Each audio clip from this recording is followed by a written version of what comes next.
तुला राशि के जातकों के लिए 2024 आखिर उनके लिए क्या भविष्यवाणियाँ लेकर के आ रहा है। उनका करियर, उनका व्यवसाय, उनकी आर्थिक स्थिति कैसी रहेगी, उनकी नौकरी की स्थिति कैसी रहेगी, अगर वो व्यापार करते हैं तो व्यापार में उनको क्या सफलता मिलेगी या कहाँ उनको चुनौतियों का सामना करना पड़ेगा। इस साल धन हानि के योग हैं या धन लाभ के योग हैं। आप विवाहित हैं तो आपका पारिवारिक जीवन या वैवाहिक जीवन कैसा जाने वाला है। अगर आप अविवाहित हैं तो क्या आपकी ज़िंदगी में किसी का पदार्पण होगा या नहीं।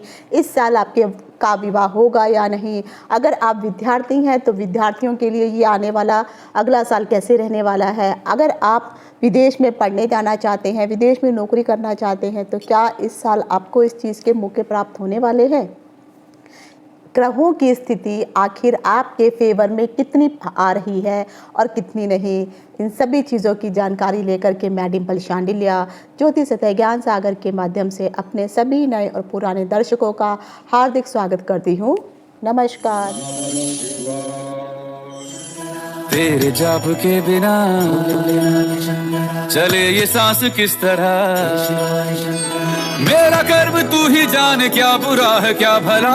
तेरे रास्ते पे मैं तो आंख मूंद के चला। तेरे नाम की जोत ने सारा हर लिया तमस मेरा।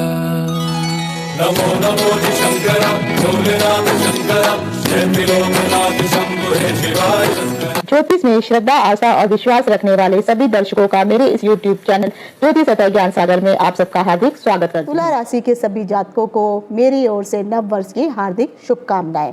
सबसे पहले हम आपके ग्रहों की स्थितियों को समझेंगे। जैसा कि आप व्हाइट बोर्ड पे चार्ट देख रहे हैं, इसमें मैंने उस दिन की स्थिति बना रखी है।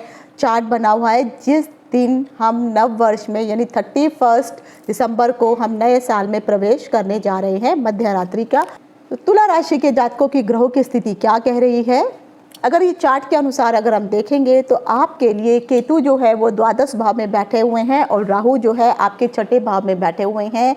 और ख़ास कर देखेंगे कि केतु और राहु, हालांकि ये दोनों ही जो है वक्री होते हैं, लेकिन सबसे अच्छी और शुभ बात ये है कि जिस समय नव वर्ष का प्रवेश कि जिस समय हम नव वर्ष में प्रवेश कर रहे हैं उस समय राहु और केतु वर्गोत्तम अवस्था में है। तो वर्गोत्तम अवस्था का सबसे शुभ परिणाम शास्त्र में कहा गया है, चाहे कोई क्रूर ग्रह हो या शुभ ग्रह हो, अगर वो वर्गोत्तम अवस्था में आ जाता है और खासकर अगर क्रूर ग्रह वर्गोत्तम होते हैं तो उस समय वह अपनी जो उनकी बुरी आदतें होती हैं, जो ज़्यादा बुरा फल देने का जो उनका प्रवृत्ति होती है, ज़्यादा बुरा फल देने की जो प्रवृत्ति होती है वो प्रवृत्ति को कम कर देते हैं, लेकिन शुभ फल में बढ़ोतरी होती ही होती है। उसके साथ अगर आप देखेंगे तो आपके जो है नौकरी के भाव में चंद्रमा विराजमान है और चंद्रमा अपनी ही राशि में बैठे हुए हैं। गुरु आपके लिए अगर देखेंगे तो आपके सप्तम भाव में बैठे हुए हैं और ये 30 अप्रैल के बाद अपना राशि परिवर्तन कर लेंगे और फिर ये आपके अष्टम भाव में चले जाएंगे। उसके अनुसार देखेंगे तो राहु का तो उसके अनुसार जो है पंचम भाव में शनि विराजमान है, ये अपनी ही राशि में विद्यमान है और ये पूरा साल इसी भाव में रहने वाले हैं। वो बात अलग है कि कभी ये वक्री होंगे तो कभी मार्गी होंगे। यहाँ पर अगर आपका तीसरा भाव देखें तो यहाँ पर वृश्चिक राशि में मंगल और सूर्य बैठे हुए हैं। इस समय अगर आप मंगल की कंडीशन देखेंगे तो वो अस्त अवस्था में रहेंगे, लेकिन अगर धन भाव में देखेंगे तो बुध और शुक्र वहाँ पर आकर के बैठे हुए हैं। तो यहाँ पर जो बुध ग्रह है वे वक्री अवस्था में उस समय रहने वाले हैं। तो आपकी कुंडली में 1 2 3 नहीं बल्कि 4 ग्रह जो हैं वो वक्री अवस्था में रहने वाले हैं। मंगल आपके अस्त रहने वाले हैं, राहु केतु आपके वर्गोत्तम रहने वाले हैं। तो आखिर पूरा ये जो ग्रहों की स्थिति है आने वाले 2024 में क्या फल देने वाली है। तो अगर हम देखेंगे तो तुला राशि के जातकों के लिए जो वर्ष की शुरुआत है, क्योंकि जैसे मैंने कहा पंचम भाव में शनि बैठे हुए हैं तो इनकी दृष्टियां जो हैं आपके सप्तम भाव, एकादश भाव और द्वादश भाव में इनकी दृष्टियां पड़ेंगी। उसके बाद जो गुरु है जो आपके सप्तम भाव में बैठे हैं उनकी भी 5वीं 7वीं और जो 9वीं दृष्टि है ये भी अलग अलग भावों पे आकर के पड़ेंगे। लेकिन जब ये बदल जाएंगे यहाँ से, क्योंकि 30 अप्रैल के बाद जो है 1 मई को ये ट्रांसफ़र हो जाएंगे, तब गुरु आपके यहाँ पर चले जाएंगे अष्टम भाव में, तो वहाँ पर जो है इनकी दृष्टियाँ फिर बदल जाएंगी। तो वहाँ जाकर के आपके द्वादश भाव, द्वितीय भाव और चतुर्थ भाव में गुरु की दृष्टियाँ पड़ने लगेंगी। तो गुरु की दृष्टियाँ हमेशा वहाँ पर बैठ के भी आपको शुभ फल ही प्रदान करने वाली हैं। उसके बाद जैसे राहु जो है, राहु की दृष्टियाँ और गुरु की दृष्टियाँ और केतु की दृष्टियाँ सेम ही होती हैं। तो राहु और केतु यहाँ पर बैठ करके अपनी जो है 5, 7 और 9 की दृष्टियाँ जो है अलग अलग भावों पे डालेंगे, जिसके कारण जो है अगर आप देखेंगे तो क्योंकि केतु वहाँ पर विद्यमान है, तो केतु के कारण आपके खर्चे तो बढ़ेंगे, लेकिन ये जो खर्चे होंगे ना, ये अनायास खर्चे हो सकते हैं, लेकिन ये खर्चे ऐसे होंगे कि जिनको आपको पूरा करना जरूरी है। इसमें कोई ऑप्शन आपको नहीं मिलेगा कि मैं करूँ या नहीं करूँ, और ये जायज़ खर्चे होने वाले हैं। तो खर्चे तो बढ़ेंगे, लेकिन कहीं ना कहीं राहु बैठ करके आपकी आमदनी का जरिया भी बढ़ाने वाले हैं। अब यहाँ पर अगर शनि देखेंगे और गुरु भी जो है, क्योंकि आपके व्यापार भाग में आकर के बैठे हुए हैं, तो वहाँ पर बैठ के अगर आप व्यापार कर रहे हैं तो व्यापार के अच्छे एक्सपेंड कर सकते हैं, आप उसको अच्छे एक्सपेंड कर सकते हैं, उसका अच्छा व्यापार में आपको उन्नति मिल रही है। बल्कि ये 2023 में जब से गुरु ने यहाँ पे पदार्पण किया है, तब से ही आपको चाहे नौकरी का क्षेत्र हो, चाहे आपके व्यापार का क्षेत्र हो, इसमें आपको अच्छी सफलता प्राप्त हुई है और आगे चल के ये बढ़ रही है। खासकर अगर हम देखेंगे कि अगर आप लोग विदेश जाना चाहते हैं, तो इस साल 2024 में तुला राशि के जातकों को कुछ गोचर के हिसाब से मायूसी दिखाई दे रही है, लेकिन आपको अपनी कुंडली भी चेक करनी होगी कि कहीं आपकी कुंडली में अगर विदेश जाने के योग बन रहे हैं तो आपको सफलता प्राप्त हो जाएगी, लेकिन गोचर के हिसाब से जो है विदेश जाने के योग कम ही दिखाई दे रहे हैं। उसके बाद आ जाता है आपका स्वास्थ्य, क्योंकि स्वास्थ्य में भी अगर आप देखेंगे तो इस साल आपको बहुत अधिक सावधानी बरतने की ज़रूरत है। उसके पीछे का कारण क्या है, क्योंकि जब तक गुरु थे तो आपके स्वास्थ्य के ऊपर उनकी शुभ दृष्टि पड़ रही थी, तो स्वास्थ्य ठीक था। लेकिन अभी जो है गुरु भी चेंज हो जाएंगे, आपके मृत्यु भाव में, अष्टम भाव में आ जाएंगे, शनि की दृष्टि भी वहाँ पड़ रही है, राहु केतु भी हैं, जिसके कारण आपके जो स्वास्थ्य है उसमें दबाव बनेगा। और ख़ासकर जब आपके ऊपर पारिवारिक जिम्मेदारियां जो है इस साल थोड़ी अधिक बढ़ करके आने वाली हैं। तो ओवरऑल अगर आप देखेंगे तो स्वास्थ्य की दृष्टि से तो मैं यही कहूँगी कि 2024 में आपकी शुरुआत अभी तो अच्छी है, लेकिन 1 मई के पश्चात जो है स्वास्थ्य में आपको गैराना जो है जिम्मेदाराना भूमिका आपको निभानी पड़ेगी। गैर जिम्मेदारी मत निभाइए, नहीं तो आपको स्वास्थ्य से संबंधित समस्याओं का सामना करना पड़ सकता है। अगर आप कुछ असंतुलित भोजन कर रहे हैं या उल्टा सीधा खा रहे हैं तो मुश्किल होगी, बीमारियों की चपेट में आप आ जाएंगे। साथ ही साथ आपको, क्योंकि मंगल भी अस्त अवस्था में है, तो आपको खून से संबंधित उसमें कुछ कमी आ जाएगी, उसमें कुछ अशुद्धियां हो जाएंगी, आँखों से संबंधित आपको जो है प्रॉब्लम हो जाएगी। और खासकर देखा जाए तो आपकी जो लेफ्ट आई है उसमें आपको कुछ ना कुछ इशू हो सकता है, क्योंकि शनि यहाँ पे बैठे हुए हैं, तो आपको पेट दर्द में या पेट से संबंधित कुछ प्रॉब्लम होगी, पाचन क्रिया में आपको जो है प्रॉब्लम हो सकती है, और आपकी जो स्नायु तंत्र है उसमें भी कुछ ना कुछ इस साल जो है, और ख़ासकर पूर्वार्ध में यानी मई के बाद जो है ये समस्याएं ज़्यादा उत्पन्न हो सकती हैं। तो खासकर जब बृहस्पति अपना राशि परिवर्तन करेंगे उसके पश्चात आपको सतर्कता बरतना अधिक जरूरी हो जाएगा। और फिर जो भी मैंने आपको कहा है उन चीज़ों को जो है आप गौर करिए, आप थोड़ा एक्सरसाइज व्यायाम करिए, उल्टा सीधा ज़्यादा तला हुआ और चाट पकौड़ी इस टाइप की जो भी कुछ चीज़ें होंगी मिर्च मसाले वाली, इनको अगर आप अवॉइड करेंगे तो आपको अच्छा रहेगा। और ख़ासकर अगर देखा जाए तो राहु क्योंकि छठे भाव में बैठे हुए हैं, तो आपको एक तो पैरों से संबंधित कुछ इशू हो सकता है, साथ ही साथ कमर से संबंधित भी इशू हो सकता है, और आंखों का रोग जैसे मैंने बताया है। तो आपको इन चीज़ों के लिए थोड़ा अधिक सतर्क रहना चाहिए। अब आ जाता है कि तुला राशि के जातकों के लिए धन का भाव क्या कह रहा है। तो यहाँ पर अगर देखेंगे तो बुध और शुक्र धन भाव में आकर के बैठे हैं, और खासकर बुध तो वक्री अवस्था में आकर के बैठा है, और धन भाव में आकर के बैठने के कारण आपकी आर्थिक स्थिति तो मजबूत होने वाली है। साथ ही साथ क्योंकि पंचम भाव में शनि बैठे हैं और उनकी दृष्टियाँ भी जाएंगी, जिसके कारण आप कहीं ना कहीं उन्नति तो प्राप्त करने वाले हैं। और साथ ही साथ आपके लिए कुछ नए आमदनी के जरिए ओपन हो जाएंगे, और बृहस्पति की कृपा से भी आपको किसी न किसी कारण कारण से धन प्राप्ति जो है होती ही रहेगी। हाँ, खर्चों को थोड़ा आपको संभल के खर्च करना है। जैसे मैंने कहा, केतु के कारण कुछ ऐसे खर्चे आ सकते हैं जिसको आपको करना ही पड़ेगा, और ये जो खर्चे आएंगे ये सडनली आ जाएंगे। तो कोशिश कीजिए कि पहले से कुछ ऐसे सेविंग्स को बचा के रखिए, ताकि जब आपको वो खर्चे करने पड़े तो आपको परेशानियों का सामना ना करना पड़े। अब आ जाता है, क्योंकि राहु और केतु जो है आपके राहु यहाँ पर बैठे हुए हैं छठे भाव में, तो एक तो आपके रोग कुछ पहले से चल रहे हैं लंबे रोग, उसमें आपको कमी आएगी। अगर आपके ऊपर कोई कानूनी कार्रवाई इत्यादि चल रही है, वहाँ पे भी आपको सफलता प्राप्त हो जाएगी। अगर आप बैंक से लोन इत्यादि लेना चाहते हैं तो वो भी आपको मिल जाएगा, और साथ ही साथ अगर कोई कर्जे आपके ऊपर चल रहे हैं तो धीरे धीरे इन कर्जों को समाप्त भी राहु जो है कर देंगे, क्योंकि राहु आमदनी में कुछ इस तरह का जरिया आपको प्रदान करेंगे कि आपके जो कर्जे हैं वो किसी न किसी रूप से, खासकर ऐसे कर्जे जो जायज़ आपने लिए हैं, जिनके लिए ज़रूरत थी, तो इन कर्जों को जो है राहु अब समाप्त करने वाले हैं। व्यापार में आपको अच्छा लाभ देने वाले हैं। तो मैं कहूँगी कि ये समय आपके लिए अच्छा है। खासकर अप्रैल के बाद जो है आपको, अगर आप व्यापार इत्यादि कर रहे हैं तो आपको सफलता प्राप्त होगी। और अगर खासकर अगस्त का महीना देखेंगे तो यहाँ पर अगर आप किसी सरकारी टेंडर के लिए अगर आपने कोई अप्लाई कर रखा है, उसमें लाभ आपको प्राप्त होंगे, और कोई एक ऐसा व्यक्ति आपको मिलेगा जिसके कारण जो है आपको आपके जो भी सरकारी काम है वो ईजिली बनते हुए चले जाएंगे।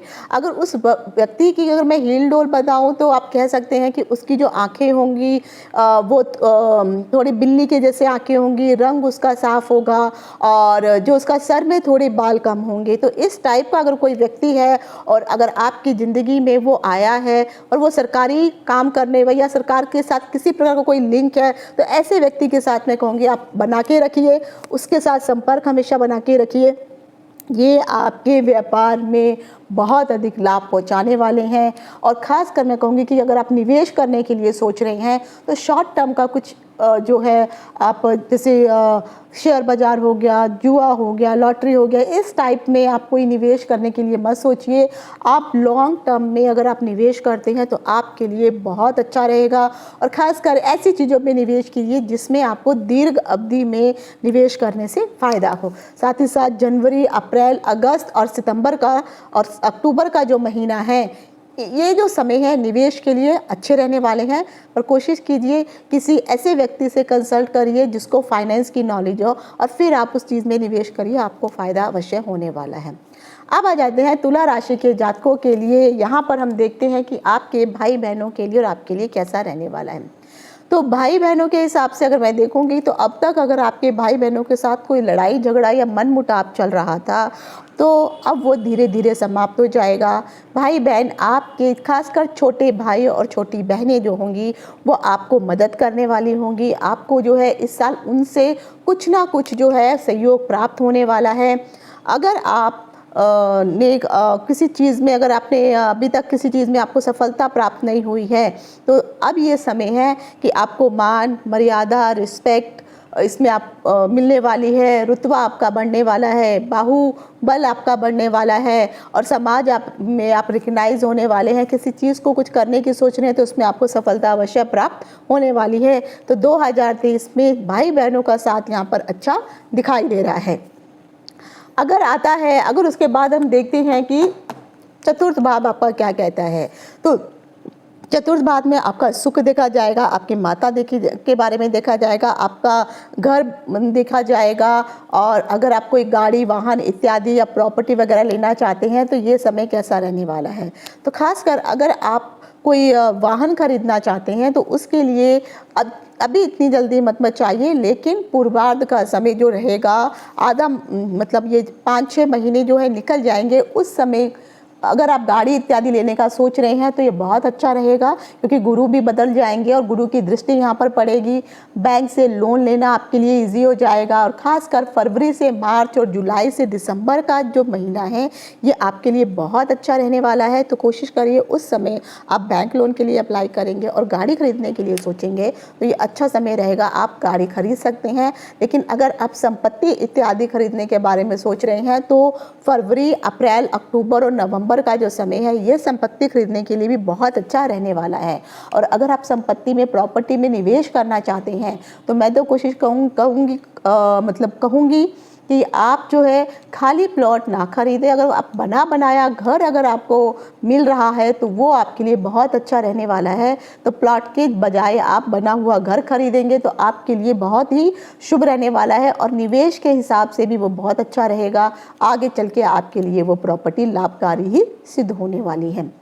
तुला राशि के लिए अगर पारिवारिक जीवन के बारे में देखा जाए तो इस साल की शुरुआत जो है आपकी बढ़िया रहने वाली है, क्योंकि गुरु आपके सप्तम भाव में बैठे हुए हैं। साथ ही साथ अगर आप देखेंगे जो चौथे भाव का स्वामी शनि है वो आपके पंचम भाव में आकर के बैठा हुआ है। बुध और शुक्र भी आपके दूसरे भाव में बैठे हुए हैं, यहाँ से भी आपका संबंध देखा जाता है। तो इन सब चीज़ों की वजह से धीरे धीरे आपके परिवार में अभी तक कुछ अगर अनबन कुछ चल रही थी तो धीरे धीरे अब वो ठीक हो जाएगी। आप सामंजस्य अच्छे से स्थापित कर पाएंगे। और जब सूर्य और मंगल की वजह से अभी तक कुछ ना कुछ आपको लड़ाई झगड़े इत्यादि हो रहे थे तो अब वो धीरे धीरे समाप्त हो जाएंगे। और ख़ासकर फरवरी और मार्च के समय में जब मंगल और सूर्य का जो गोचर है आपके यहाँ परिवार में आएगा तब वहाँ पर आकर के आपके पारिवारिक जीवन को थोड़ा वो प्रभावित करने वाला है।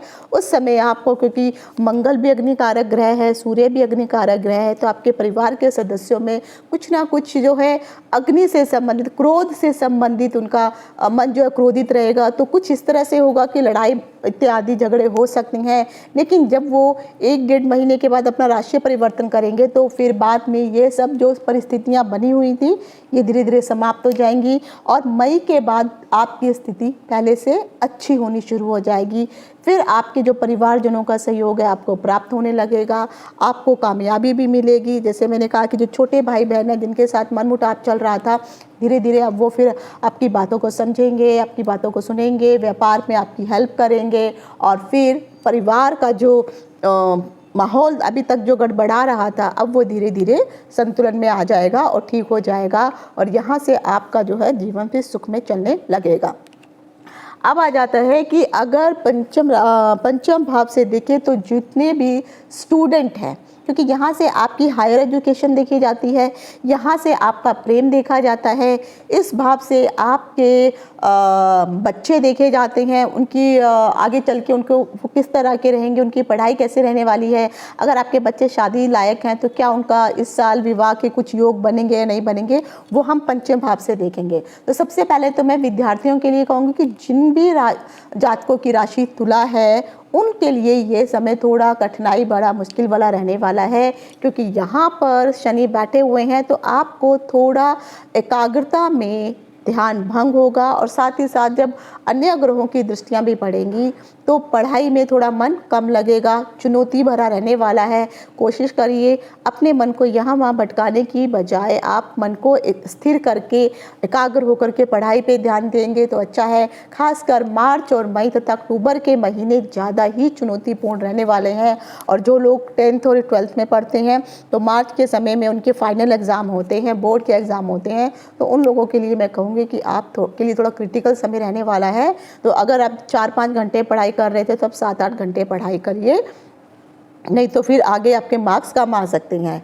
पर धीरे धीरे जो है जब बाकी ग्रहों की स्थितियाँ चेंज होंगी तो फिर आपका मन पढ़ाई में लगना शुरू हो जाएगा। अगर आप किसी प्रकार की कोई कॉम्पिटिटिव एग्ज़ाम में बैठना चाह रहे हैं तो क्योंकि राहु यहाँ पर बैठा हुआ है तो आपको उस कॉम्पिटिटिव एग्ज़ाम में सफलता प्राप्त होने वाली है, लेकिन तैयारी आपको ज़ोर से करनी होगी।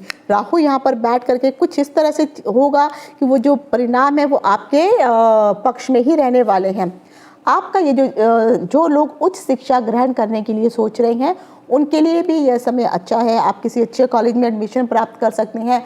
लेकिन अगर आप ये सोच रहे हैं कि आप फॉरेन कंट्री में या विदेश में जाकर के किसी अच्छे कॉलेज में एडमिशन प्राप्त करें तो ये जो समय है उतना अनुकूल नहीं दिख रहा है, तो शायद चांसेस कम होंगे, गोचर के हिसाब नहीं दिखाई दे रहे। लेकिन अगर आपकी कुंडली में स्थिति मजबूत है तो अच्छे ज्योतिषी से कंसल्ट करिए और अगर आप पढ़ने जाना चाहते हैं तो फिर आप अप्लाई कर सकते हैं। लेकिन गोचर के हिसाब से जो है ये पूरा साल जो है आपके लिए विदेश जाने के मौके कम ही दिखा रहा है और ख़ासकर आपको ये पूरा साल इंतज़ार करना पड़ सकता है।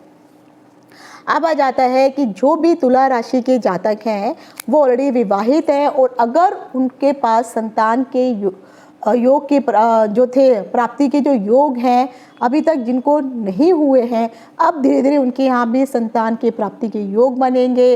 और कुछ हद तक देखा जाए तो ये समय आपकी संतान के लिए बहुत अच्छा रहने वाला है। अगर आपकी संतान पहले से बड़ी है, स्कूल कॉलेज में पढ़ रही है, तो धीरे धीरे वो अपने क्षेत्रों में, चाहे वो पढ़ाई कर रहे हों, चाहे वो जॉब कर रहे हों, तो उनको उनके क्षेत्रों में उन्नति मिलने वाली है। अगर वो विद्यार्थी हैं तो उनके लिए ये समय थोड़ा अच्छा रहने वाला है। खासकर 15 मार्च से लेकर के 23 अप्रैल के बीच में जब मंगल का गोचर आपके पंचम भाव में होगा, उस समय आपको संतान पक्ष पर ध्यान देने की आवश्यकता है, क्योंकि तब जो है संतान थोड़ी गलत संगति में जा सकती है। तो उस समय उनको जो है थोड़ा ध्यान दीजिए, उनके स्वास्थ्य पर ध्यान दीजिए, नहीं तो कुछ ना कुछ उनको इशू हो सकते हैं।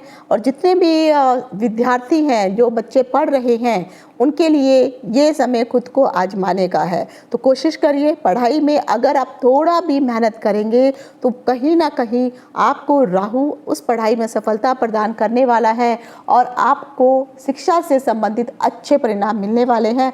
और जो लोग नौकरी इत्यादि कर रहे हैं उन लोगों के लिए भी यह समय सफलता भरा रहने वाला है। अगर आप जो भी तुला राशि के जातक के जो भी बच्चे हैं वो चाहे नौकरी कर रहे हों, चाहे व्यापार कर रहे हों, तो वहाँ पे उनको सफलता इस साल प्राप्त होगी। अब आता है कि तुला राशि के जातकों का प्रेम संबंध कैसे रहने वाला है। खासकर देखा जाए तो वर्ष की शुरुआत में जो प्रेम संबंध है वो अच्छा रहेगा, जिसका कारण गुरु हैं और साथ ही साथ शनि भी हैं। दूसरे भाव और बाकी अन्य ग्रहों की दृष्टियां पड़ेंगी, क्योंकि शुक्र और बुध ये प्रेम संबंधों को थोड़ा और अधिक प्रज्वलित करते हैं। तो उनकी दृष्टियां पड़ने के कारण आप इस समय अगर सिंगल हैं तो कहीं ना कहीं आपकी ज़िंदगी में कोई आने वाला है। अगर आप उसको प्रपोज करने वाले हैं तो ये समय अच्छा है। आपकी ज़िंदगी में कोई ना कोई जातक पदार्पण करने ही वाला है और जो आप प्रपोज करेंगे उसमें आपको सफलता प्राप्त होने वाली है। और शनि यहाँ पर पूरे वर्ष क्योंकि पंचम में रहने वाले हैं, जिसके कारण और जब बुध और शुक्र की दृष्टि भी जब यहाँ पड़ेगी तो आपके विवाह के, खासकर प्रेम विवाह के प्रबल योग बनेंगे। आपको अगर अपने परिवार से बात करनी है तो आप जाकर के बात कर सकते हैं, अपने बारे में बता सकते हैं। और सामने वाले पक्ष को भी अगर रिश्ता लेके जाना चाहते हैं तो ये समय अच्छा है, तो आपको विवाह में सफलता प्राप्त हो जाएगी। और ख़ासकर जो मार्च का महीना है वो आपके लिए थोड़ा रोमांटिक हो जाएगा।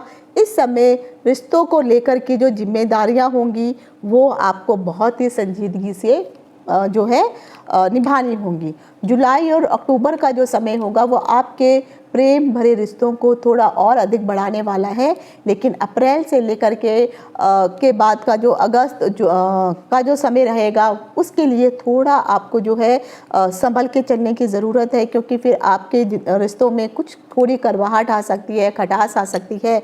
और जब सप्तम भाव से गुरु जो हैं जब अष्टम भाव में चले जाएंगे उस समय आपको थोड़ा सा कुछ मुश्किलों का सामना करना पड़ सकता है।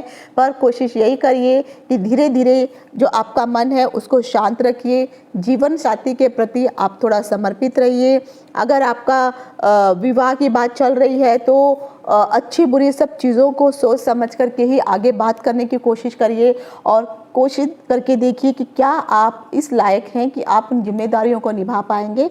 अगर आपको लगता है तो फिर आप विवाह के लिए अग्रसर हो सकते हैं। और ख़ासकर जिम्मेदारियां आगे बढ़ने वाली हैं और ये जो ग्रहों का परिणाम है कहीं ना कहीं आपको इस लायक बना देंगे कि आप अपनी जिम्मेदारियों को अच्छे से निभा पाएंगे। और वर्ष के उत्तरार्ध के बाद यानी जून जुलाई का समय सबसे अच्छा आपके लिए है।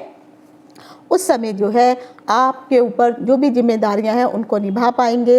हो सकता है आपको जो ऑलरेडी मैरिड हैं उन लोगों के लिए ससुराल पक्ष में से कोई शुभ खबर आ जाए, किसी का विवाह इत्यादि की खबर आ जाए तो आपको विवाह में जाने का मौका मिल सकता है। खासकर 12 जुलाई से लेकर के 26 अगस्त और 20 अक्टूबर से लेकर के वर्ष के अंत तक आपका जो दाम्पत्य जीवन है वो अनुकूल नहीं रहने वाला है, उसमें कुछ ना कुछ मतभेद होने वाले हैं। तो इस दौरान आपके दाम्पत्य जीवन में कुछ लड़ाई झगड़े हो सकते हैं, कलह कलेश हो सकती है, तो ये समय आपको शांति से बिताना होगा। अब आ जाता है कि जो भी लोग अविवाहित हैं उनके लिए क्या सा समय रहने वाला है। अगर आप अविवाहित हैं तो इस वर्ष आपके विवाह के प्रबल योग बन रहे हैं। आपकी ज़िंदगी में कोई अभी तक नहीं है तो कोई ना कोई अच्छा साथी आपको प्राप्त होने वाला है और वर्ष के पूर्वार्ध के बाद यह योग और अधिक प्रबल हो जाएंगे। अब आता है कि आपको व्यापार क्या दे रहा है। छठे भाव के बारे में मैं ऑलरेडी आपको बता चुकी हूँ कि आपको रोग रिपू ऋण जो भी होंगे वो धीरे धीरे अब जो है समाप्त हो जाएंगे और कहीं ना कहीं यहाँ पर बैठे हुए राहु आपको शुभ फल ही देने वाले हैं। हाँ, मामा पक्ष को जरूर कुछ कष्ट हो सकती हैं, उनकी तरफ से जरूर कुछ सैड न्यूज आ सकती है, लेकिन ओवरऑल देखा जाएगा तो सिर्फ आपको अपने थोड़े स्वास्थ्य पे ध्यान देना है। बाकी यहाँ पे बैठ करके राहु जो है आपको शुभ फल ही देंगे, आपको शत्रुहंता ही बनाने वाले हैं। तो कोई भी अगर आपके खिलाफ कोई षड्यंत्र रचने की कोशिश करेगा तो वो खुद उसमें ही उनको विफलता प्राप्त होगी, वो आपका कुछ भी बिगाड़ नहीं पाएंगे। अगर पैदाइशी ही कुंडली में अगर राहु यहाँ पे बैठा है तो आपके लिए और अधिक सोने पे सुहागा योग बन जा रहा है। अब आता है व्यापारिक सफलता के लिए देखते हैं। तो क्योंकि जब पिछले साल गुरु ने यहाँ पर पदार्पण किया था उसके बाद से आपके व्यापार में आपने दिन दुगनी रात चौगुनी उन्नति की ही है। बृहस्पति इसका मुख्य कारण थे जिसके कारण आपके व्यापार में उन्नति हुई। मई से जब ये बदल जाएंगे तो मई से अक्टूबर तक का जो महीना है थोड़ा आपके लिए कमजोरी भरा रह सकता है। आपके व्यवसाय में उतार चढ़ाव रहने वाले हैं। व्यवसाय में आपको इस समय कुछ नई स्ट्रैटेजी आपको यूज़ करनी पड़ेंगी कि कैसे उस जो उतार चढ़ाव है अभी वो स्थिर हो जाए। तो कुछ इस प्रकार की आपको योजनाएं बनाने की आपको आवश्यकता पड़ सकती है। और ख़ासकर अप्रैल से लेकर के अगस्त का जो महीना है इस समय भी मैं कहूँगी कि अगर आपने कोई सरकारी टेंडर में कुछ अगर आपने अप्लाई किया है तो आपके लिए ये समय बहुत अच्छा रहने वाला है। और जैसे मैंने पहले बताया कि कोई ऐसा व्यक्ति रहेगा जो सरकार से जुड़ा होगा तो आपके व्यापार में वह व्यक्ति आपको मदद अवश्य करने वाला है। तो उसके साथ हमेशा टच में रहिए, उसके साथ बना के रखिए। ये व्यक्ति आपके लिए गॉड फादर बन जाएगा। अब आ जाता है कि तुला राशि के जातकों का करियर क्या कहता है। देखा जाए तो इस साल आपका करियर जो है देवगुरु बृहस्पति की वजह से अभी तक आपका करियर अच्छा चल रहा था और जब ये अष्टम में आ जाएंगे तो उसके बाद भी इनकी दृष्टि जो है आपके कुंडली के दशम भाव पर पड़ती रहेगी। तो करियर की दृष्टि से अगर देखा जाए तो यहाँ पर जो सफलता आपको पहले मिल रही थी अब वो थोड़ी सफलता में थोड़ी सी प्रॉब्लम आएगी जब वो चेंज करेंगे, क्योंकि जब भी कोई ग्रह चेंज करता है तो इमीडिएटली अपना रिजल्ट नहीं देता है। लेकिन जैसे जैसे वो जब इनके अंशों में पावर बढ़ती जाएगी तो फिर ये आपको सफलता की ओर लेकर के जाएंगे, फिर इसके अच्छे परिणाम आपको प्राप्त होंगे, करियर में आपको उन्नति मिलेगी। और खासकर क्योंकि शनि आपके पंचम भाव में बैठे हैं तो शनि की दृष्टि जब वहाँ पर जाएगी जिसके कारण थोड़ा चुनौतियों का सामना आपको अपनी ज़िंदगी में करना पड़ सकता है। लेकिन ये चुनौतियाँ कहीं ना कहीं आपको आत्मनिर्भर भी बनाएगी। नौकरी में थोड़ी समस्या हो सकती है तो ये जो समय रहेगा धीरे धीरे आप उन समस्याओं को टैकल करने वाले भी हो जाएंगे। जैसे मैंने कहा है कि राहु यहाँ पर बैठ के आपको शत्रुहंता बना रहे हैं तो कहीं ना कहीं जो चुनौतियाँ या जो षड्यंत्र आपके प्रति रचे जा रहे हैं उनमें उन लोगों को सफलता प्राप्त नहीं होने वाली है। हाँ, लेकिन धीरे धीरे आप पॉजिटिव होकर के उन चीज़ों को जो है सकारात्मक पॉजिटिव बना सकते हैं और उसमें आपको सफलता प्राप्त हो सकती है। मार्च से लेकर के अप्रैल का जो समय है थोड़ा आपकी जॉब के लिए क्रिटिकल रहेगा। ये समय हो सकता है कि आप कोई नई नौकरी तलाश करने की अगर कोशिश करना चाहते हैं तो आप शुरू कर सकते हैं। और अगस्त से लेकर के दिसंबर के बीच का जो समय है ये आपके लिए बहुत अच्छा रहने वाला है। उस समय आप किसी अच्छी नौकरी की तरफ भी जा सकते हैं जिसमें आपको सैलरी भी हाइक होगी, आपका पद भी बढ़ेगा और करियर में भी मजबूती आएगी और आपके प्रदर्शन में कहीं ना कहीं और अधिक पहले से अच्छा सुधार देखने को मिलेगा। मई और जून के महीने जो होंगे आपके करियर क्षेत्र के लिए जो विरोधी हैं उनसे आपको सतर्क रहना पड़ेगा। ये समय थोड़ा चुनौतियोंपूर्ण रह सकता है लेकिन आप फिक्र मत करिए क्योंकि राहु आपका साथ देने वाला है। चुनौतियों का सामना करने के लिए आप डट करके आप कर सकते हैं। जो आपके दुश्मन है वो कुछ नहीं बिगाड़ पाएंगे। और अगस्त से सितंबर का जो महीना है समृद्धि भरा रहने वाला है, उन्नति ही आपको प्राप्त होने वाली है। और अगस्त से लेकर के दिसंबर तक का जो समय होगा ये और अच्छा हो जाएगा। आपकी नौकरी तो मजबूत होगी ही, सैलरी भी बढ़ेगी, आपका प्रदर्शन बढ़ेगा और आप अपना एक अलग स्टेटस बना पाएंगे, एक ऑफिस में एक अलग जगह बना पाएंगे और आप अपने करियर की ऊंचाइयों पर पहुंच जाएंगे। तो ये था तुला राशि के जातकों के लिए 2024 का राशिफल। इति शुभम। नमस्कार।